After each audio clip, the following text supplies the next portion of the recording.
Antes que nada, pues de nuevo agradecer por la invitación, me siento honrado. Gracias a todos los organizadores, a Alejandro Podolsky, que fue el que me contactó para pues agendar esta charla hoy en línea. Gracias por considerarme, gracias por tomarme en cuenta, ¿no? Realmente, pues soy un clínico, ¿no? Como todos ustedes. Me dedico pues, 100% a la clínica, a ver pacientes. Y sí, hago algunas charlas de repente, pero no es a lo que me dedico, ¿no? Entonces, al igual que todos ustedes, estoy ahí en las trincheras el día a día, ¿no? Y bueno, quizás algunos de ustedes conocen mi trabajo por redes sociales, ¿no? Que hoy en día son, pues, una realidad, a veces para compartir, para motivarnos unos a otros. Y bueno, la verdad es que eso ha sido para mí quizás estar presente en redes sociales, el compartir, el ser motivado por más gente, el inspirarme a llevar la práctica un poquito más allá, en agarrar tips, en agarrar ideas de lo que quiero y lo que no quiero, ¿no? Entonces, el objetivo de esta plática es lo mismo, es motivarlos un poco a ir a otras áreas que quizás a veces el endodoncista no va tan seguido o que apenas empezamos como especialidad a empujar un poquito más hacia allá, ¿no? Bueno, voy a presentar algunos casos y bueno, espero lo disfruten y agarren algunos tips, ¿no? Ok. Primero, empezando otra vez con cosas que ya sabemos, ¿no? Pero es bueno recordarlas de repente, es el diente tratado endodónticamente. Pues recuerden que la literatura dice es 60% más frágil, tiene 3 veces más capacidad, menos capacidad de resistir fracturas y bueno, sufre una gran deshidratación, ¿no? Sabemos que la pulpa hidrata mucho al diente, lo hace soportar, amortiguar todas las fuerzas de masticación y pues al perder su hidratación de ahí, el diente se vuelve automáticamente más susceptible a fracturas, ¿no? Tomemos esto en cuenta desde el momento en que pues empezamos, ¿no? A hacer nuestro tratamiento. Y me gusta empezar con esta pregunta, ¿no? ¿Qué significa realmente salvar un diente? Eh, Muchas veces la especialidad de endodoncia nos consideramos pues salvadores de dientes, ¿no? Al endodoncista oído se le nombra como que salvamos dientes, como que el doctor salvó mi diente y bueno, ¿qué es realmente, no? ¿Qué hacemos como endodoncistas específicamente? Bueno, en simples palabras, ustedes lo saben, no quiero minimizar nada, pero pues removemos el tejido pulpar. Removemos el tejido pulpar vital o necrótico y lo mejor que podemos de un sistema de conductos y sellamos con un sellador y un poco de plástico que es la gutapercha. Esta fase ciertamente es una fase que empiezas a salvar el diente, pero no es salvar el diente en su totalidad, ¿no? Falta toda la otra parte. Un diente no está salvado hasta que vuelve a estar sellado, higienizado, en función, ¿verdad? Y bueno, con anatomía, tiene su razón de ser. Entonces, cuando los endodoncistas decimos le salvé el diente, bueno, hay que tomar un poquito más de conciencia. Ok, hice una parte de salvar el diente. ¿Realmente estoy salvando el diente? Porque muchas veces en la clínica tenemos situaciones como esta, ¿no? El referidor nos manda un WhatsApp y te dice, oye, ¿salvamos este diente o salvas este diente? Y pues como endodoncistas, ¿qué pensamos? Vaya, o sea, un lateral, un diente central, perdón, un lateral con endodoncia, gutapercha un poquito pasada, pero yo meto una headstrong y la saco y vamos adelante, ¿no? Sí, sí lo salvo. Pero vean la situación protésica, ¿no? Qué tanto nos queda de ese diente, qué tan comprometida está la estructura, todavía se aprecia que hay un poquito de caries. Entonces la situación no es tan sencilla. La parte endodóntica quizás para nosotros, pues sí, pero la otra parte ya no tanto, ¿no? Y bueno, vamos a ver el caso, ahorita lo platico.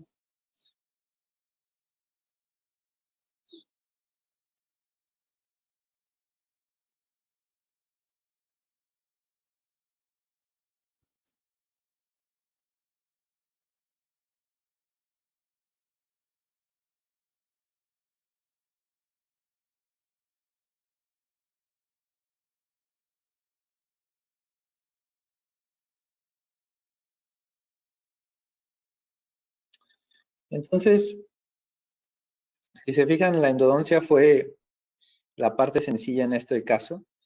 La parte delicada, minuciosa, fue la parte restauradora, ¿no?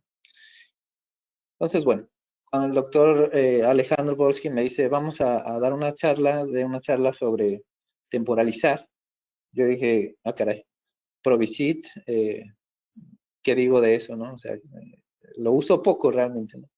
Pero pues todos pensamos en, pues pastita Provicit y vámonos. Pero bueno, ya que me hizo reflexionar un poquito, vamos a dar un ligero repaso en qué opciones tenemos realmente, ¿no?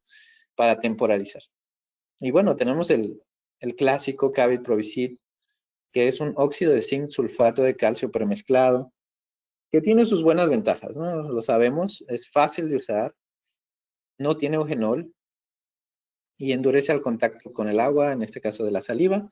Entonces, en ese aspecto es súper sencillo, ya estamos cansados de la endodoncia, traemos la prisa de la endodoncia, del tiempo, el paciente ya se está cansando, lo más fácil, su Cavit y su Provicit, ¿no?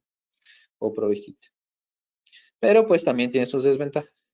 Entonces tiene alta solubilidad y desintegración, baja resistencia compresiva, desgaste oclusal rápido, tarda en endurecer. Entonces es el clásico de que el paciente regresa, no, doctor, se me cayó a la primera que comí. Eh, Se desgastó la pastita. Muchas veces es un mensaje de WhatsApp o una llamada al día siguiente de la endodoncia. Se me cayó toda la pastita. Y bueno, ese es el problema del Provicid, ¿no? Muy rápido se desgasta, no aguanta la oclusión realmente, pero bueno, a veces ahí se queda tapando un poquito. Es un taponcito realmente. Otro clásico podría ser el IRM, ¿no? Óxido de zinc mejorado, tiene una resina. Y bueno, este también tiene sus ventajas, es baja solubilidad, buen sellado y adaptación, mejor resistencia a compresión y desgaste que el Cavit, baja microfiltración. Se dice que con los cambios térmicos a veces sí afectan filtra más rápido. Y bueno, tiene capacidad antimicrobiana. Entonces, en general se escucha bien. Sin embargo, pues viene en polvo líquido. Generalmente requiere de un tiempito de preparación. Eh, a veces ponemos al asistente que lo tiene que preparar bien, lleva un proceso.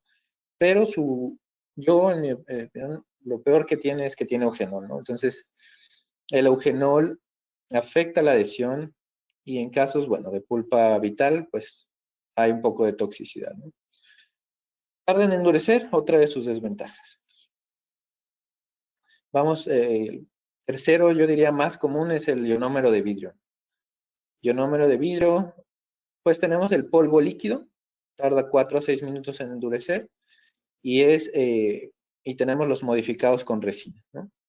Que son más rápidos porque generalmente es fotocurables.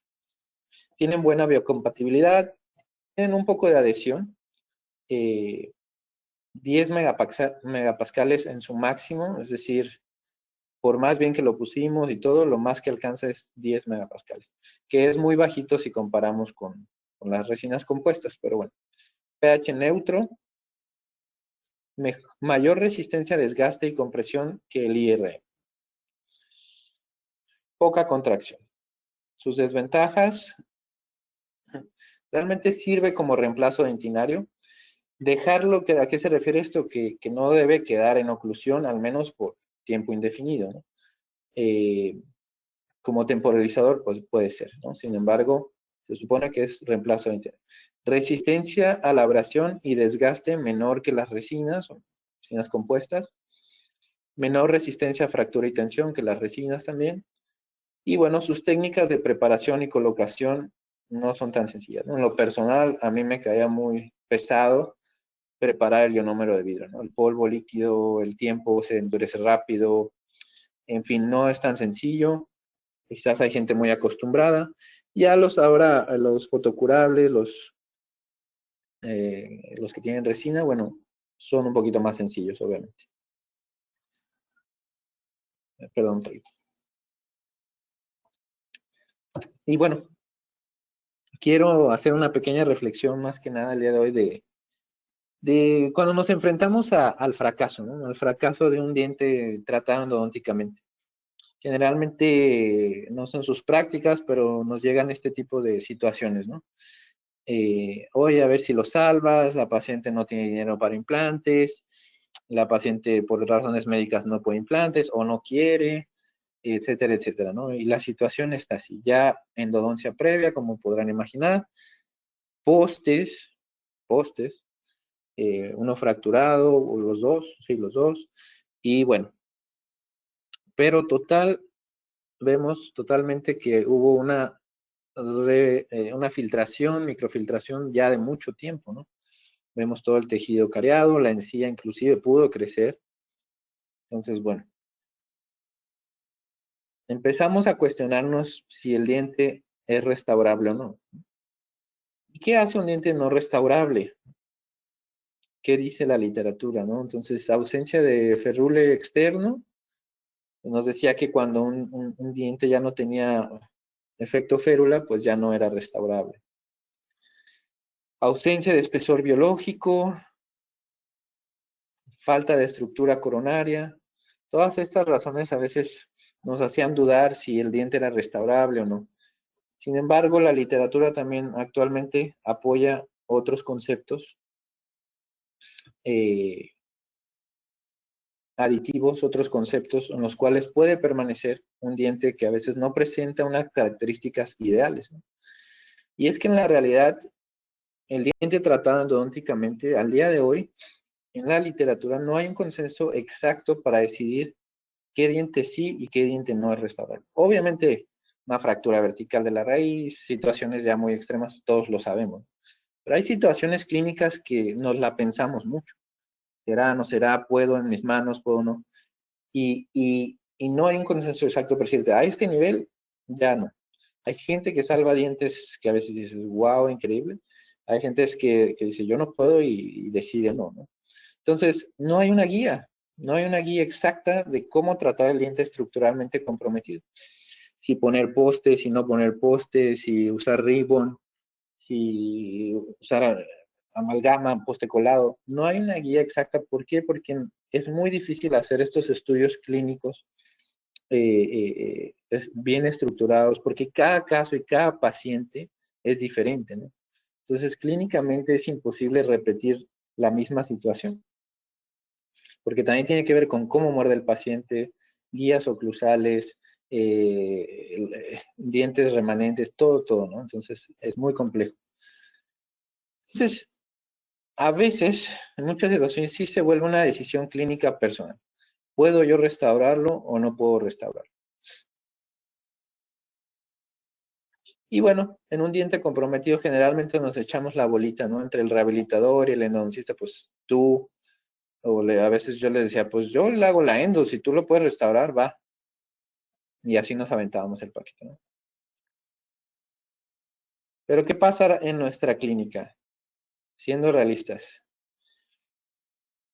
yo considero que el fallo adhesivo es una de las causas más comunes del fracaso en dientes tratados endodónticamente. ¿Y a qué me refiero con fallo adhesivo? Pues microfiltración, decementaciones, caries recurrente, recontaminación. Muchas veces tenemos que retratar el caso y desde que abrimos el acceso, estamos quitando resina, ya eso ya huele a contaminación. Hubo microfiltración de hace mucho tiempo, ¿no? Entonces, bueno, las fracturas tanto del material como del diente. Entonces, considerando que la adhesión, que la falla adhesiva es la más común, que tenemos mucho problema con la microfiltración hoy día en todos los procesos. Estamos en época de resinas, en toda esta generación de resinas, pero aún seguimos teniendo mucho problema, al menos clínicamente, yo que estoy ahí todos los días, que retrato muchos casos, se ve cómo falló desde arriba, no a veces tanto el sellado de la gutapercha, etcétera, sino desde arriba ya hay problema. Entonces, considerando esto, considerando que somos endodoncistas, que somos esa persona que quiere que el paciente conserve su diente, que creemos en que lo natural siempre es lo mejor, debemos también hacer un esfuerzo por meternos más en la adhesión. Como endodoncista, yo muchos años no me interesó, no era lo que yo hacía. Vaya, era algo que hasta yo decía, pues es rollo del rehabilitador y yo no sé. Pero siempre estuvo mal verlo desde ese enfoque, porque tenemos que ver la endodoncia desde un punto de vista restaurador. El único fin de hacer una endodoncia es restaurar el diente y es sellarlo. Parte importantísima de restaurarlo es sellarlo otra vez. Entonces, ¿qué es adhesión? Es microretención. Es interacción molecular. ¿Por qué pongo esto? Porque muchas veces nos enseñaron a los que ya estudiamos hace 10, 15 años, más pues en el poste, eso es macro retención, en hacer preparaciones retentivas. Las preparaciones de amalgama eran una forma de macro retención. El preparar para metal porcelana era una forma de macro retención, ¿no? Desgastas diente con fines protésicos. Entonces la adhesión, cuando empezamos a estudiar, es enfocarse en otra cosa, es enfocarse en esa interacción molecular que pueda haber entre un sistema adhesivo y el colágeno y toda la dentina, ¿no? Entonces, es generar una capa híbrida que semeje la unión que tiene el mismo diente entre sus tejidos. O sea, ese es el objetivo. Si la misma dentina o esmalte dentina se unen con cierta fuerza en megapascales, nuestro objetivo sería pegar la resina a la dentina y que genere esa misma unión, o al menos intentarlo, ¿no? Oye, ese es el objetivo, imitar esa unión. Entonces, por eso se dice es reconectar el diente.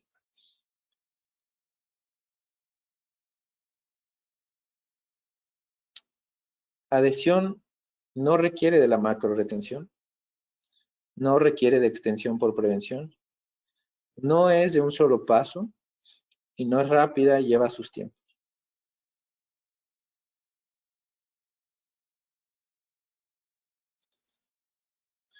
Bueno, y algunos dirán, pues está fácil, ¿no? La adhesión que es, compro un sistema adhesivo en el depósito dental, ¿cuál es el problema? Lo aplico, echo un poquito de aire y fotocuro, ¿no? O sea, ¿qué más?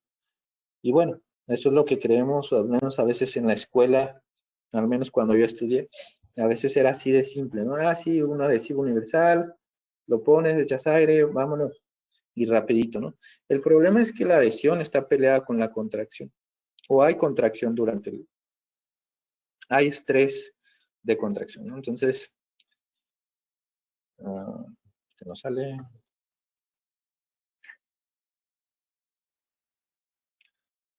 Ahí voy. Bueno, no sé por qué no sale aquí, pero... cuando hacemos adhesión, cuando hacemos resinas, cuando colocamos composites, contra lo que batallamos es contra el estrés que produce la polimerización. Cuando uno polimeriza, hay un estrés, hay una pequeña contracción y eso genera microespacios, que es lo que nos va a dar como resultado las microfiltraciones. Entonces, todo lo que hagamos tiene que ir reduciendo ese estrés para en verdad pegarse al diente. ¿Ok? Perdón aquí que no sé por qué no avanza la...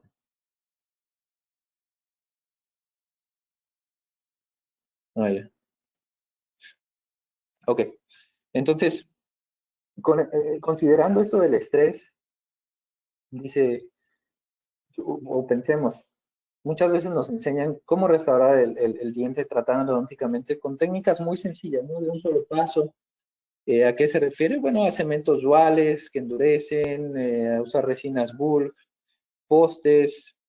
Todo esto realmente conlleva poco tiempo, si lo ves clínicamente, y es rápido. Sin embargo, no ayuda nada a reducir ese estrés por contracción. Entonces teníamos el enfoque clásico, ¿no? ¿Cómo restaurar un diente después de una endodoncia? Era la clásica receta, endo, poste, corona. Y no falla y daba dinero a la clínica, entonces todo el mundo la repetía. El endodoncista A veces yo creo que veía el diente medio completo, pero le decía al paciente, te van a poner poste y corona porque eso fortalece, eso sella. Bueno, totalmente fuera de la realidad, ¿no? Este enfoque clásico de onde, poste y corona no cuida esa microretención, él se enfoca en la macro, no minimiza el estrés y realmente muchas veces es extensión por prevención. Como no nos centramos, o el dentista rehabilitador general que iba a restaurar, pues decía, me aseguro, ¿no? Con una poste y una corona, tapo el diente, ya no se ve nada y Dios le ayude. Un poquito, ¿no? Era, te salvas y aparte lo cobrabas. Entonces, eso era el pan de cada día. Sin embargo, la literatura no apoya la idea de que el poste fortalece el diente, ni necesariamente que retiene más la reconstrucción. En cambio, sí hay mucha evidencia de que cuando falla un poste o un enfoque clásico, pues las fallas son más catastróficas. Es decir, ¿qué queda del diente? ¿No? Imagínense este caso con ese poste ahí tan grande. El día, pues ahí está aguantando, ¿no? Pero el día que eso falle, pues, ¿qué queda? No queda nada, ¿no? Y realmente hoy nos jactamos de que ya no hacemos extensión por prevención, pero si estamos haciendo todo esto por anclarnos ahí, en lugar de enfocarnos en mejorar nuestra adhesión, pues sí estamos haciendo extensión por prevención.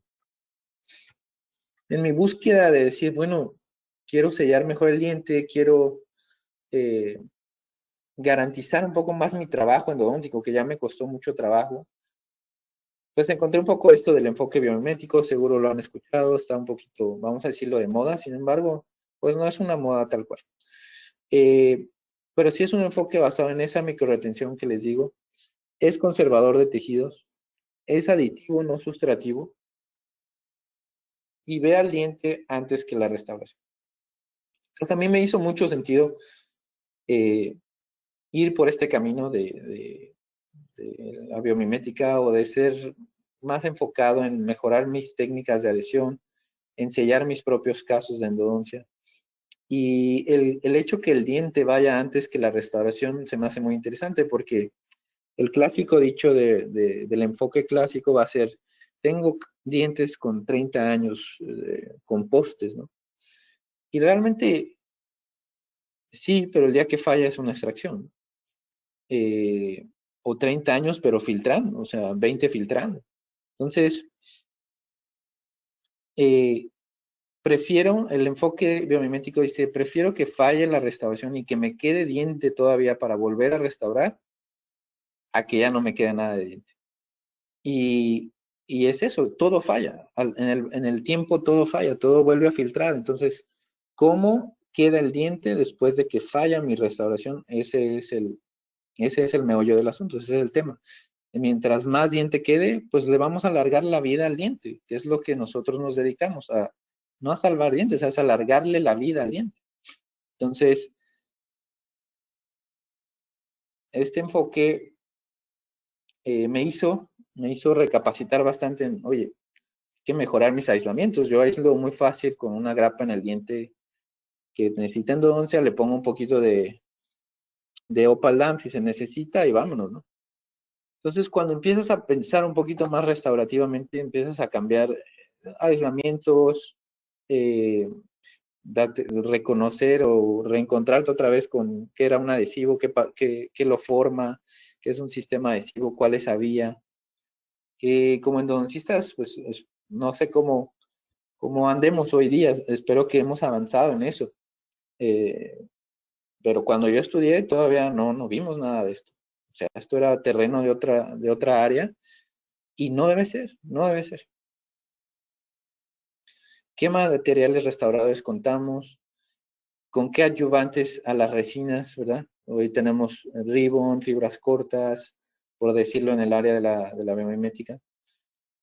Y bueno, en este camino que les platico de ser endodoncista y pasarme un poquito, no pasarme, sino volverme a interesar en restaurar el diente, en adhesión, pues he dado cuenta que también salvo de endodoncias ahora, ¿no?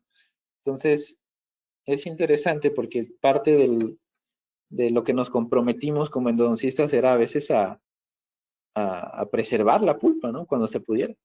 Y normalmente no lo hacemos en la práctica diaria. Le duele poquito, le tallaron, vámonos, pulpa afuera, ¿no? Pero cuando empezamos a saber de adhesión podemos resolver situaciones como esta, miren. Aquí en primera el aislado no es un aislado típico de endodoncia. Eh, Teníamos esta situación clínica. La paciente le habían puesto resina 2 veces, luego una incrustación y seguía con sensibilidad. Eh, ya la referidora me decía, pues ya le de endodoncia, ya no sé qué hacer, yo ya se la cambié, ya la hicimos. Pasa que la referidora pues no había logrado un sellado adecuado para que no hubiera esa microfiltración. Entonces, tenía un fallo adhesivo evidente que causaba micromovimiento de fluidos que irritaba la pulpa. Entonces no lograba sellar adecuadamente. Entonces la paciente seguía experimentando sensibilidad, molestia al masticar. Un fallo adhesivo muchas veces presenta esa molestia al masticar en una zona. Pero la pulpa estaba normal, ¿no? No teníamos quizás una pulpitis reversible, muy normal. Y bueno, le dije, dame la oportunidad de volvérsela a cambiar. Y bueno, si uno logra a veces aislados correctos, entonces empiezas a controlar tus pasos para sellar. Ahí podemos hacer todo de un paso y bueno, la paciente reportó al día siguiente, en los siguientes días, que la sensibilidad se había quitado y pues miren, este caso, quizás en otra época de la vida, quizás en otros consultorios, yo también le hubiera hecho la endodoncia, ¿no?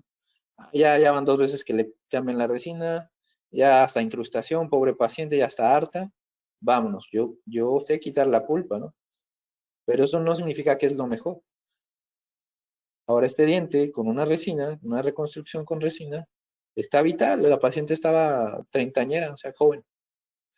Y, y qué bien, ¿no? Si algún día necesita la endodoncia, ojalá sea en 15 años, 20 años, ¿no?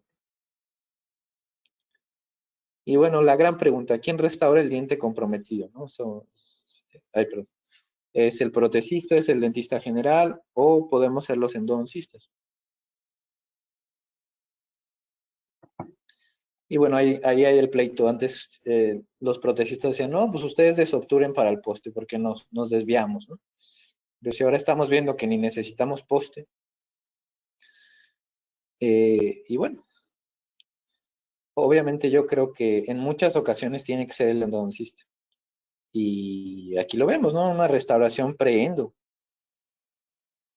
Fíjense la situación, un retratamiento, obviamente por filtración. El diente todavía se encontraba en condiciones buenas, realmente fue la resina, estaba pigmentada, filtró la gutapercha, todo. Entonces el paciente experimentaba la molestia, cambio de coloración. Pero bueno, entonces yo empiezo con una reconstrucción o restauración preendodóntica que tiene sus ventajas. Voy a crear un ambiente libre de caries, limpio y óptimo para mis irrigantes. Si no, ustedes saben que el hipoclorito aquí no tarda mucho en hacernos agujeritos en el dique, en que se vaya hacia otras zonas y bueno, eh, no tengamos control.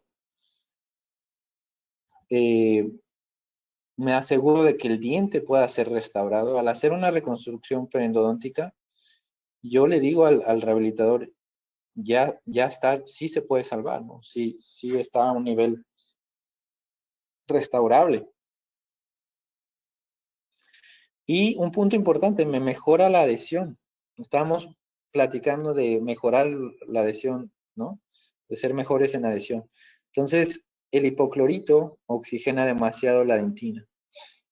Al oxigenar demasiado la dentina disminuye el potencial adhesivo o, como quien dice, debilita la capa híbrida que vamos a formar con el sistema adhesivo. Entonces, es mejor reconstruir antes por el simple hecho de que no hay hipoclorito en la dentina. ¿Ok? Ahí ya estamos mejorando la adhesión. Entonces, ahí está la situación clínica. Ya reconstruí, ya está ahí listo para mi retratamiento. Muchas veces podríamos terminar ahí como endodoncistas, decir, bueno, ya retraté y puedo ahí poner algo temporal o puedo terminar la reconstrucción, ¿no? Pero ya entregué un trabajo sellado en mucho mejores condiciones que en esta situación, ¿no? Restauración post-endodóntica también tiene sus ventajas. Nos aseguramos del sellado inmediato, ¿verdad? No sabemos cuándo regresa el paciente con el dentista referidor, no sabemos si ya se le quitó el dolor y no regrese, ¿verdad? No necesitamos temporalizar, obviamente, porque ya reconstruimos. Era lo que le decía a Alex, ¿no? Le digo, casi ya no pongo nada temporal. Gracias a Dios me he podido hacer una práctica donde puedo yo sellar. Y claro, de repente sí pongo algo temporal porque voy a ver al paciente por una segunda vez por necesidad de poner hidróxido de calcio o alguna situación, pero generalmente lo termino restaurando. Y bueno, eso garantiza nuestro trabajo y nos da una responsabilidad. ¿A qué me refiero? Seguro les ha pasado de, oiga doctor, el diente con endodoncia que usted hizo hace 2 años le está doliendo. Y tú te quedas y dices, bueno, ¿será que selló no había contaminación por saliva, selló con dique, cómo lo hizo, qué usó, o sea, entran todas estas preguntas, pero la culpa es del endodoncista, porque creen que el problema está en el sistema de conducto, cuando realmente muchas veces empieza en el sellado. Entonces, el hecho de tú restaurar tus propios casos, de nosotros hacerlo, nos da esa responsabilidad. Ok, el caso le duele a los 2 años quizás, pero yo sellé y ya es mi responsabilidad, ok, lo veo, lo retrato. En cambio era muy incómodo, si está horrible su corona, su restauración y ahora tengo que ver al paciente, darle como la cara por la endodoncia, ¿no? Entonces, y tampoco te puedes poner, ay, referidor, te quedó muy feo tu sellado, ¿no? Entonces, esto nos da este sentido de garantía y responsabilidad. No es lo mismo entregarlo con solo la endo, miren la restauración profunda, bueno, perdón, la caries profunda, que ya un sellado, ¿no? Y bueno, vamos a ver algunos casos. Este era con el que empezábamos. Situación clínica, estamos quitando el puente. Bueno, al cortarlo vemos esos dos dientes, pues en un estado bastante crítico. Muchas clínicas, esto sería una extracción segura. Con nosotros, muchas veces lo platicamos con el paciente, le damos sus opciones. Eh, Le decimos que no podemos garantizar el tiempo que esto puede durar en boca, ciertamente, como todos saben, ¿no? Pero, pues, nos animamos muchas veces. El paciente está de acuerdo, ¿no? Entonces, bueno, aquí se hace un poco de gingivectomía. También es un área que hay que entrar un poco cuando queremos restaurar estos dientes comprometidos. eh, y logramos un aislado, ¿no? A veces está la frase de, lo aíslas, lo salvas, ¿no? Y en muchas ocasiones creo que aplica clínicamente. Eh, Limpiamos el sustrato y bueno, podemos reconstruir. No había lesiones, me decidí a hacerlo, limpiar un poco el conducto y desinfectar un poquito y ya reconstruir. Entonces, bueno, el protecista recibe el caso así, el protecista está más contento, no se perdió tiempo. Si no tiene un protecista o un dentista general, ve esto y dice, wow, no sé si se salva, y ahí perdió la cita con el doctor, te lo manda manda al endodosista, lo manda a traer para que evalúen. Empieza a haber una pérdida ahí de tiempo, el paciente va y viene. En cambio, cuando los referidos saben que tú puedes restaurar, pues te lo mandan, oye, chécalo, ya le veo caries abajo del puente, tú decides, ¿no? Entonces, pues en una cita, el, el caso le regresa así al referidor. Claro, la encía necesita sanar, el referidor necesita hacer su repreparación, etcétera, etcétera, pero bueno, estos casos ya tienen algún tiempo. Perdón, esta foto no era. Ah, bueno, sí. Dentro de los conceptos de biomimética o de, bueno, actuales, que no tan actuales, porque fíjense, 1998, propuesto por Dietschi y Sprafico. ¿Okay? Ellos en 98 hablan del reposicionamiento de un margen subgingival a supragingival. Y a eso lo llamaron Deep Margin Elevation. Es una técnica mediante la cual llevamos un margen profundo a que esté supragingival, ¿no? Entonces, basados en adhesión con esta técnica, muchos dientes pueden ser salvados, pueden ser alargados su vida, ¿no? Aquí está otro caso. Situación clínica, ¿no? Una corona, sí, se ve como que un poquito desadaptada. Obviamente tenemos una raíz ahí que no no se instrumentó, un conducto, y bueno, pero quitamos la corona y nos encontramos con esto. Filtración por todos lados. Sí, cierto, no se encontró un conducto, pero vean lo demás. Tampoco se logró un sellado, ¿no? Lo vamos a aislar. Vean la cantidad de caries. Fíjense, si solo hacemos la endodoncia, muchas de las quejas a veces que he escuchado de dentistas referidores es que el endodoncista no me quita bien la caries. El endodoncista va directo al conducto, no se preocupa más que por meter 2 gutaperchas y vámonos. ¿Y qué onda con lo demás, no? Realmente la gutapercha no sella nada. La gutapercha sabemos que filtra a las pocas horas. Entonces, ¿dónde debe estar nuestro sellado? ¿Dónde está la preocupación? Debe estar arriba, ¿no? Entonces, sustrato limpio, elevamos tantito margen ahí, mesial, y podemos hacer la endodoncia de una manera más limpia. Y bueno, ya el referidor se encargará de terminar la preparación, etcétera, etcétera. Fíjense este otro caso, microfiltración. Tenemos la falla adhesiva clásica. A más de alguno nos ha tocado, pues, doctor, ya se me mueve la corona y sacamos todo poste y corona. Súper contaminado, ¿no? Fíjense ahí el cemento dual en el conducto, totalmente separado. O sea, si lo vemos con el microscopio, digo, imagínense a nivel realmente profundo, ¿no? Esto es un espacio inmenso. Todo esto cariado, esto lleva filtrando demasiado tiempo. Cemento, ahí estamos quitándolo con ultrasonido, eh, tratando de limpiar, de ver si se va a poder eh, alargar la vida del diente. Bueno, decidimos que sí.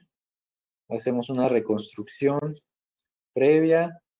Aquí reforzamos un poquito con ribbon y vámonos para arriba, ¿no? Y bueno, como hoy podemos darle otra vez, ahora algunos todavía dentistas que ven esto y me dicen, oye, pero se va a caer, oye, pero se va a caer quizás en tus manos, ¿no? Llevamos haciéndolo ya varios años y tenemos buenos resultados. Y no lo digo, o sea, esto es en mi práctica. Hay literatura, hay muchos doctores, miles alrededor del mundo entrenados ya en esto y que llevan haciéndolo bien, ¿no? Y es interesante, es un enfoque conservador que alarga la vida del diente. Realmente ir al implante debe ser el último recurso. Hoy, justamente el día de ayer, tuve un paciente que de un lado tenía un implante, otro lado una situación igual comprometida. El implante con pérdida de hueso, bolsas, le tenían que levantar, hacer una limpieza. O sea, el implante es totalmente falible, ¿no? Eh, a veces el implantólogo se jacta de, "Ay, ya sácalo y pon un implante". Sí, es cierto, esto cuesta más trabajo que poner un implante, más tiempo a veces y se paga menos, pero es mejor para el paciente, ¿no? Y nosotros como endodoncistas lo sabemos. ¿En qué otra situación? No alcanzamos a ver el margen, ¿verdad? Profundo. Bueno, vamos a hacer el esfuerzo por reconstruir. Un poquito de anestesia.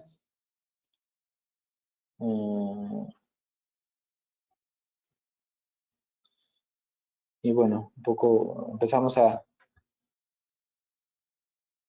delimitar el margen, tratar de verlo. Esto es un electrobisturí.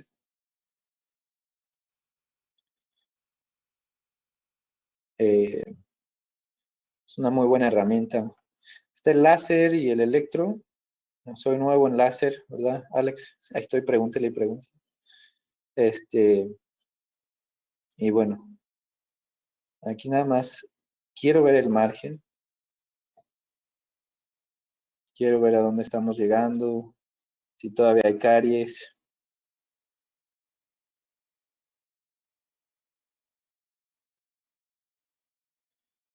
Obviamente todo esto es hecho bajo magnificación.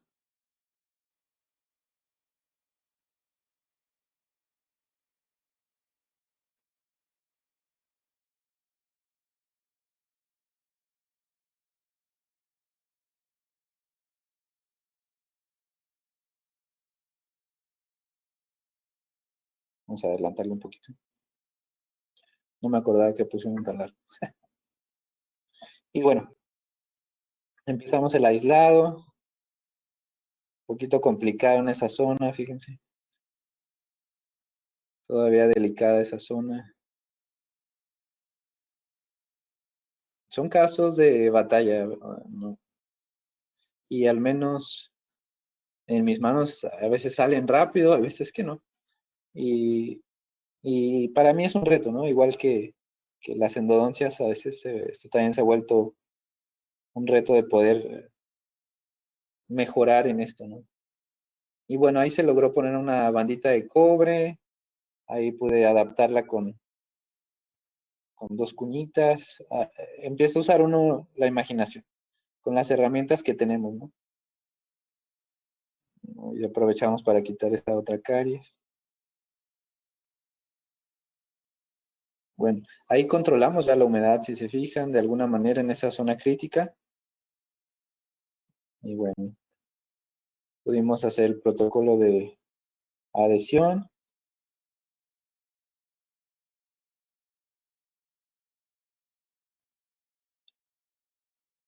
poquito de fluida para que se adapte bien. La ventaja de la magnificación, pues si vemos una burbujita, podemos eliminarla.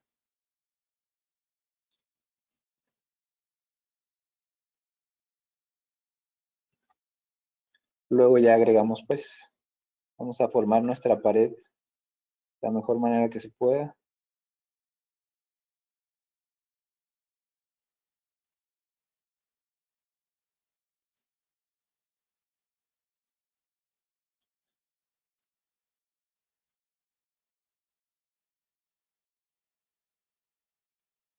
Y bueno, vamos adaptándola.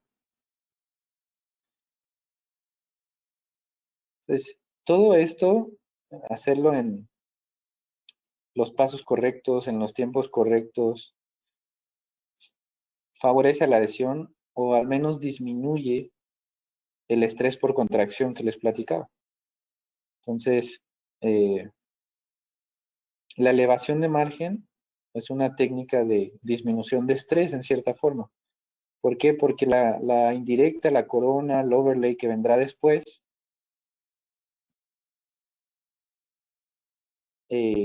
ya pasa un tiempo de maduración. Ok. Bueno, ahí está más o menos.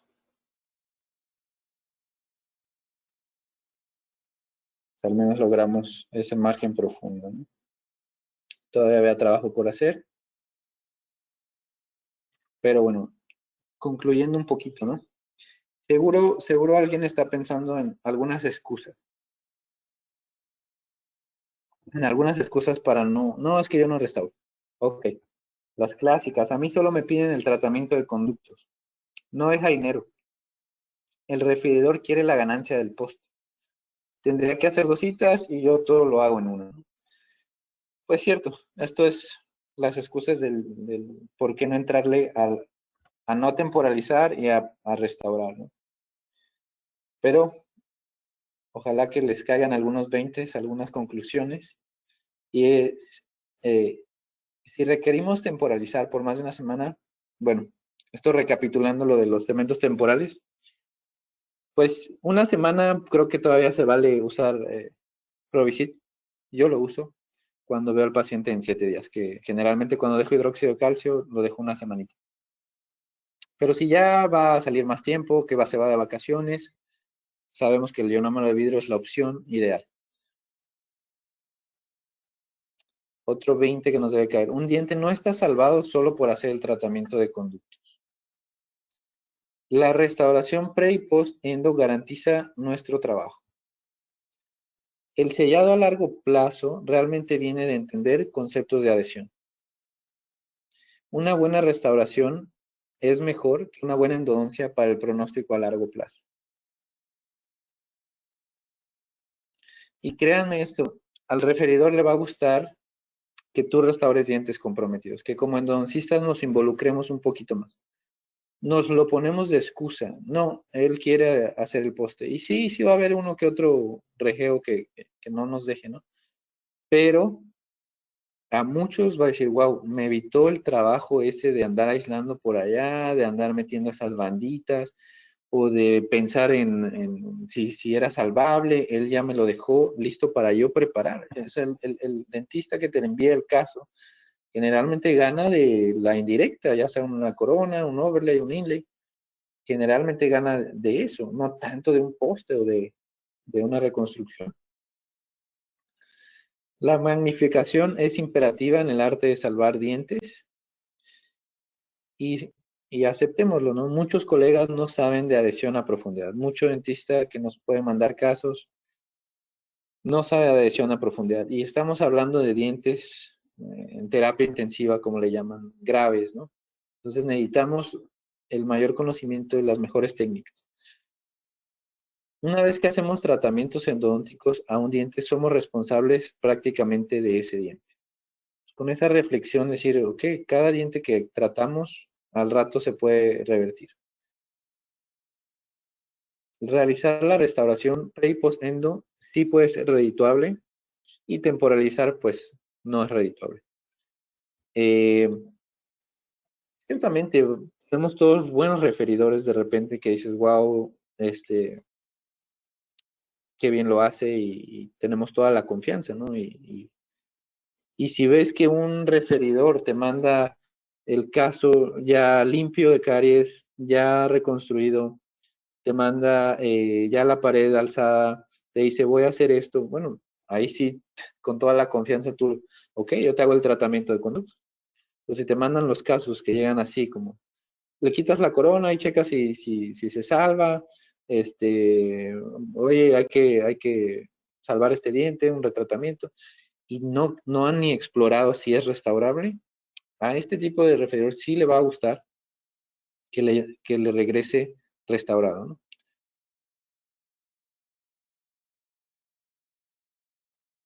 ¿Cómo lograrlo? ¿Cómo lograr entrar en esto de restaurar más y como endodoncistas dejar los casos listos? Algo muy importante es documentar y mostrar, para poder mostrar a los referidos. Si tú no le muestras que sabes más que él o igual, digamos, pues va a querer hacerlo él. Es cuando tú le empiezas a mostrar cómo puedes restaurar que dice, wow, me interesa, mejor hazlo tú, ¿no? Eh, Otra cosa importante que les paso como tip es aprender a cobrar por nuestro tiempo y no por el material. Cuando empecé a restaurar, era como, oye, ¿en cuánto cobras esto? Le preguntaba al referidor, te decían un precio, pues no me salía la jugada, o sea, decía, bueno, me tardo un buen y cobro poquito. Entonces, hasta que entiendes que, ¿por qué voy a venderle un poste o una resina o, ¿sí me entiendes? No se vende el material, se vende el tiempo como especialistas. Y si tú lo vas a hacer, lo vas a hacer bien, lo vas a hacer con magnificación y con todos los cuidados que hacemos las endodoncias, pues entonces se tiene que cobrar similar. Si te va a llevar el tiempo aprox que te lleve, ¿no? Y hay de casos a casos.